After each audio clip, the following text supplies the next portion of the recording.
প্রধানমন্ত্রীর চ্যালেঞ্জের জবাবে আমাদের প্রস্তাব। মাননীয় প্রধানমন্ত্রী, আপনি বলেছেন পরিকল্পনা দিন। আমরা বলছি পরিকল্পনা 21শে মে থেকেই সরকারের কাছে জমা আছে। আপনি বলেছেন ভালো পরিকল্পনা হলে বাস্তবায়ন করবেন।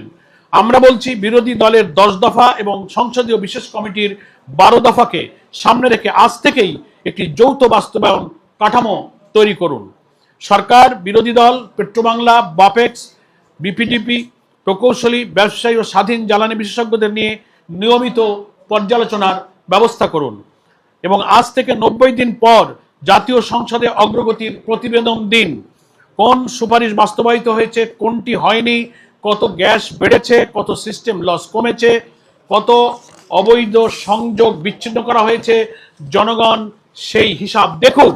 আমাদের প্রস্তুত করা খসড়ায়ও 90 দিন পর অগ্রগতির প্রতিবেদন সংসদে উপস্থাপন এবং বিরোধী দলের সদস্য সহ বিশেষ কমিটির মাধ্যমে নিয়মিত পর্যালোচনার প্রস্তাব রয়েছে।